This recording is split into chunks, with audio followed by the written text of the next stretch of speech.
ایک بزرگ تھے بہت بڑے اللہ والے، کسی نے کہا میں ذرا ان کو آزماؤں ان کی برداشت کتنی ہے. اس نے کہا حضرت جی دوپہر کا کھانا میرے ہاں کھائیے گا. بہت اچھا. وہ پیدل سفر کر کے بڑی دور کی جگہ تھی وہاں پہنچے. جب اس کے گھر میں گئے دروازہ کھٹکھٹایا، وہ باہر آیا. اوہو آپ کو دعوت دی تھی مجھے یاد نہیں رہا، آپ ایسا کیجئے گا کل آئیے گا. اتنی دور سے وہ اللہ والے سفر کر کے آئے، دعوت کی، اس نے کھانے پہ بلایا اور دروازے پہ آ کے یہ کہہ دیا. میں اور آپ ہوتے تو کیا کرتے؟ گرما گرم دو چار سنا.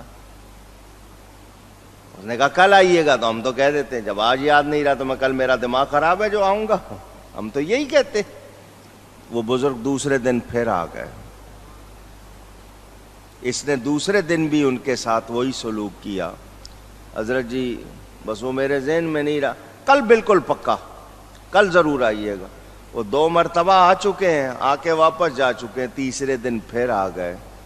قدموں کو پکڑ لیا. حضرت جی میں آزما رہا تھا، کھانا پہلے دن بھی موجود تھا، دوسرے دن بھی موجود تھا، مگر میں نے دیکھنا تھا اللہ والوں کو آزمانا نہیں چاہیے، آپ دل سے معاف کر دیں. مگر اس نے دیکھا اس نے تیسرے دن بھی برا نہیں منایا. یہ ہمت کی بات ہے، ہر ایک کی بات نہیں. اور ہمارا کیا ہوتا ہے، ہم سے کسی نے 1 مرتبہ فون پر بات نہیں کی، ہم کہتے ہیں جی چھوڑو آئندہ اس سے بات کرنے کی ضرورت نہیں ہے. ہم تو اتنی سی بات سے اکھڑ جاتے. کسی نے سلام پورا نہیں لیا، رشتہ داری چھوڑ دیتے ہیں، ساری عمر بات نہیں کرتے. تو کیا یہ ہمارے طریقے اسلامی ہے؟ پوچھ رہا ہوں، سوچنا چاہیے. میرے دوستوں اور بزرگوں، اجازت نہ دیں لوٹ آئیں. اور طلب اجازت یعنی اجازت مانگتے ہوئے السلام علیکم، کیا فرمایا گیا اس کو؟ ذالکم خیر لکم، یہ تمہارے لیے بہتر ہے. تم سلام کرو گے، اجازت لوگے تو یہ تمہارے لیے بہتر ہے اس سے کہ تم کسی کے گھر میں اچانک چلے جاؤ، اگرچہ گھر میں اس کی ماں، بیوی، بیٹی، بہن ہو سکتا ہے سر سے ننگی بیٹھی ہو گھر میں، کپڑا نہ ڈھکا ہو، اس کا اپنا جو پہنا ہوا لباس ہے وہ صحیح طرح نہ ہو، اس وقت لیٹی ہو، تو آپ اگر سلام کریں گے، اجازت لے کے جائیں گے، وہ اپنے آپ کو سنبھال لیں گے، تو بولو اچھا ہوگا یا نہیں ہوگا؟ پوچھ رہا ہوں. دوسری بات یہ کہ دور جاہلیت، وہ جو پہلا دور تھا جاہلیت کا، اس میں یہی تھا کہ بغیر اجازت دوسرے کے گھر میں اندر گھس جاتے تھے،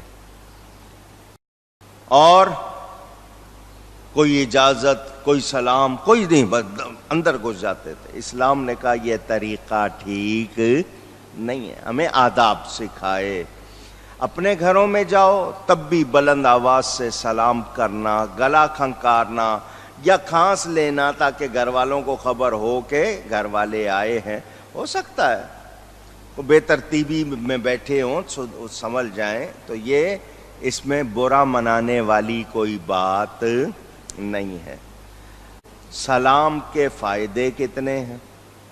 اب جی چاہتا پوری 2 تقریریں سلام پہ کروں، ہم نے اس سلام کو چھوڑ دیا.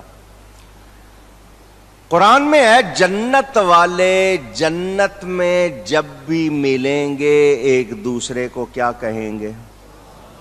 السلام علیکم. تو یہ السلام علیکم کہنا کن کا طریقہ ہے؟ جنتیوں کا.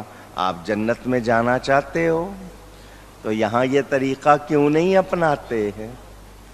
حضور نے اس کو ہمیں تاکید کی ہے کہ اجنبی آشنا ہو، مسلمان بدعقیدہ نہ ہو، بے ایمان نہ ہو، اجنبی ہے یا آشنا ہے، کیا کریں ہم اس کو؟ سلام. حج میں کیا ہوتا ہے؟ سارے حاجی ہیں، وہاں ایک زیادہ ثواب والا کام یہ ہے کہ وہاں بہت زیادہ سلام، لیکن آج کل تو سلام کیا ہی نہیں جاتا. ایک تو یہ کہ یہ جنتیوں کا طریقہ. دوسری بات کہ سلام کرنے سے محبت بڑھتی ہے، محبت بڑھتی ہے، بغض و کینہ دور ہوتا ہے تو ہمیں کہنا چاہیے. پھر ہمیں اچھے کلمے سکھائے, الحمدللہ, سبحان اللہ, اللہ اکبر, ماشاء اللہ. ہم نے یہ بھی سارے پیچھے چھوڑ دیے. حضرت آدم علیہ السلام کے حوالے سے کتابوں میں ہے, جب اللہ نے اپنی عزت والی روح سے ان کے اندر پھونکا تو ان کو چھینک آئی. چھینک جانتے ہیں نا, پوچھ رہا ہوں, سنیزنگ جس کو انگلش والے کہتے ہیں, نچ, چھینک آئی. تو انہوں نے کہا الحمدللہ. کیا کہا؟ یہ چھینک جب آتی ہے نا, آپ کے دل کی دھڑکن رک جاتی ہے, اور چھینک کو روکنا نہیں چاہیے ورنہ دماغ کی نس پھٹ سکتی ہے. چھینک کو روکنا نہیں چاہیے. یہ چھینک آنا آپ کے لیے بہت اس میں فائدہ. جب آپ چھینک لیتے ہیں تو آپ کی زندگی بحال ہو جاتی ہے, یعنی نئی زندگی ملتی ہے کہ دل رک گیا تھا پھر چلنے لگ جاتا ہے. تو وہ بندہ کیا کہتا ہے؟ الحمدللہ. کیا کہتا ہے؟ اللہ کی طرف سے جواب ملا حضرت آدم کو, یرحمک اللہ, اللہ تجھ پر رحم فرمائے. غیب سے ان کو جواب ملا, اے آدم فرشتوں کے پاس چلے جاؤ, وہاں ان کی جماعت بیٹھی ہوگی, ان کو جا کر کہو السلام علیکم. حضرت آدم نے اللہ کے حکم سے ایسا ہی کیا تو اللہ نے فرمایا یہی تمہارا اور تمہاری اولاد کا تحیہ طریقہ یہ ہو گیا. اب جب بھی مسلمان سے ملے تو کہے السلام علیکم, سلامتی بھیجے. تو ہمیں اس کو یاد رکھنا چاہیے. حضور صلی اللہ علیہ وسلم نے بتایا ہے حدیث شریف میں, مسلمان کے مسلمان پر 5 یا 6 حق ہیں. کتنے؟ 5, اور ایک روایت میں 6. یاد ہونے چاہیے, پتہ ہی نہیں. مسلمان کے مسلمان پر 6 حق. پہلا, جب ملے تو سلام کرے. ملے تو آواز, ایک دوسرے کو السلام علیکم, وہ بھی آگے سے کہتا ہے السلام علیکم. السلام علیکم کا جواب ہے وعلیکم السلام. لیکن مسلمان ہونا شرط ہے. بدعقیدہ بے ایمان کو سلام نہیں کریں گے, کیونکہ جو اللہ اور اس کے رسول کا وفادار نہیں, ہم اس پر سلامتی نہیں بھیج سکتے. توجہ, کچھ لوگوں کی عادت, خاص طور پر خواتین میں دیکھا گیا, آپ کہیں السلام علیکم, کہتے ہیں جیتے رہو. تو ان کو سننا چاہیے, یاد کرنا چاہیے کہ سلام کا جواب وعلیکم السلام ہے. وعلیکم السلام کہہ کر آپ کہیں جیتے رہو, خوش رہو. یہ لفظ بعد میں کہنے ہیں, سلام کا جواب آپ پر رہے گا. اگر آپ مسلمان ہیں, مسلمان نے سلام کیا, آپ نے جواب نہیں دیا تو آپ گناہگار ہو جاتے ہیں. مسلمان کو دعوت دے تو اس کی دعوت قبول کرے, بشرطے کہ مقصد کوئی غلط نہ ہو. اس کے پیٹھ پیچھے غیر موجودی میں اس کا خیر خواہ ہو, اس کی غیبت برائی نہ کرے. چھینکے تو چھینک کا جواب دے. اگر چھینکنے والے نے الحمدللہ نہیں کہا تو ہم بھی اس پر رحمت کی دعا نہیں کریں گے. اس کو چاہیے وہ الحمدللہ کہے, اور سننے والے یرحمک اللہ کہیں. عورت ہے تو یرحمکم اللہ کہہ لیں تو سب کے لیے ہو جائے گا.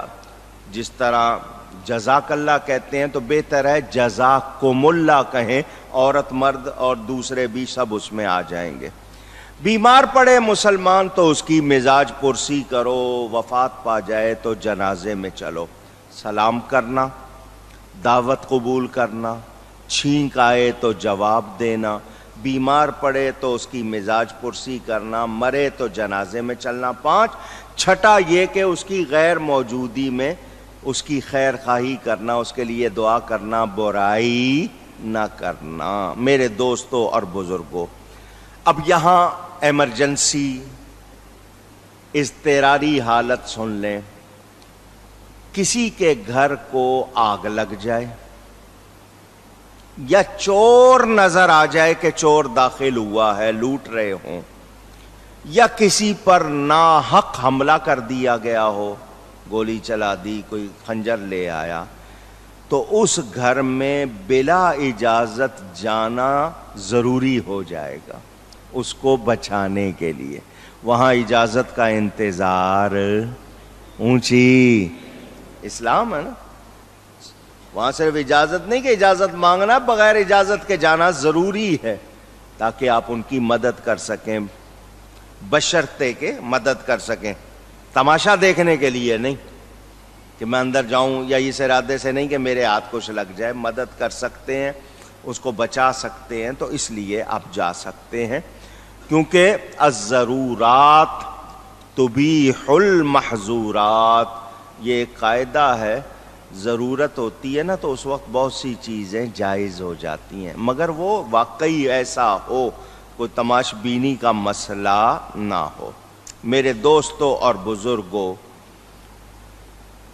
انسان کے لیے بتایا گیا، اب ایک صوفیانہ بات کرنا چاہتا ہوں صوفیوں کے لیے، جب ہمیں کہا گیا کہ دوسروں کے گھر میں بغیر اجازت کے داخل نہ ہوں، داخل ہوں تو پہلے سلام کریں پھر کلام کریں، یہ جو جسم ہے ہمارے، یہ بھی تو گھر ہیں،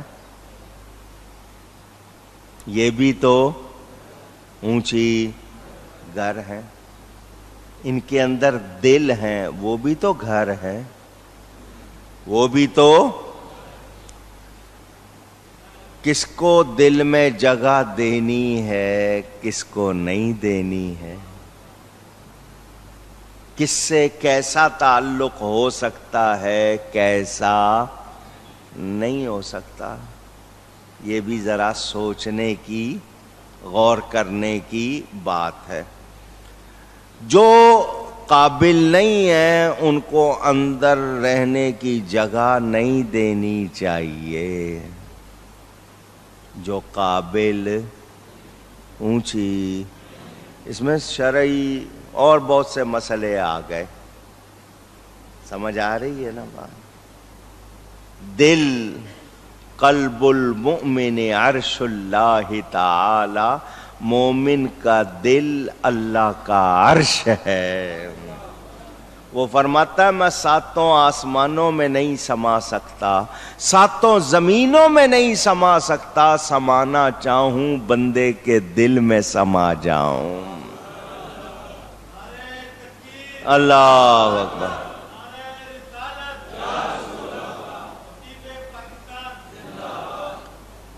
دل میں صفائی، گند ہو تو آپ کہیں رہیں گے؟ پوچھ رہا ہوں، تو آپ کے دل میں دنیا بسی ہو، اللہ کے دشمن بسے ہوں، تو اس دل میں اللہ کا نور آئے گا؟ اللہ اس دل میں سمائے گا؟ پوچھ رہا ہوں، نہیں۔ ایک بات، آپ نے دل میں لذتیں، فانی خواہشات طرح طرح کی پالی ہوئی ہیں، جو جائز ناجائز مکس، بتائیے اس دل کا حال کیا ہو گیا؟ کیا واقعی وہ پاکیزہ گھر رہا؟ وہ جلووں کا مرکز رہا؟ نہیں، اس کی صفائی ہونی چاہیے۔ کہنے والے نے کہا نا کہ یہ خلوت ہوگی تو پھر اس میں جلوت ہوگی۔ ہر تمنا دل سے رخصت ہو گئی، یہ جو خواہشات، یہ مل جائے، وہ ہو جائے، یوں ہو جائے، یہ نکالو۔ جائز خواہشات کی میں بات نہیں کہہ رہا کہ نہیں رکھ سکتے، رکھ سکتے ہیں، مگر دل کو خواہشات کا ہی گھر بنا لیں گے تو پھر رہ کیا جائے گا؟ ہر تمنا دل سے رخصت ہو گئی، اب تو آ جا، اب تو خلوت ہو گئی۔ جب دل کی صفائی کر لو گے پھر اس دل میں جلوے آ جائیں گے، پھر یہ محبوب کا گھر بن جائے گا۔ تو ہمیں وہ شہوات، وہ خواہشات جو غلط ہیں ان سے صفائی کرنی چاہیے۔ وہ فارسی میں ایک کہاوت ہے جس کا ترجمہ یہ ہے کہ اگر وطن اصلی کے، اپنے اصلی وطن کے تم طلبگار ہو، چاہنے والے ہو، تو پھر اس سے باہر قدم نہ رکھو، کیونکہ جب تم باہر قدم رکھو گے، کہتے ہیں نا جو باہر کا ہو جائے پھر وہ گھر کا نہیں رہتا، تو باہر دل لگا لو گے تو پھر گھر کے قابل نہیں رہو گے۔ اللہ تعالی ہم سب کو ادب کی توفیق عطا فرمائے۔ یہ آداب بھی ہیں، احکام بھی ہیں۔ اب میں یہ کہوں کہ نہیں جی اس زمانے میں ہوگا طریقہ، اب نہیں، یہ قرآن اللہ کا کلام، یہ دین قیامت تک کے لیے ہے، حکم اسی طرح باقی ہے اور ہم کو اس پر عمل کرنا ہے۔ میرے دوستوں اور بزرگوں،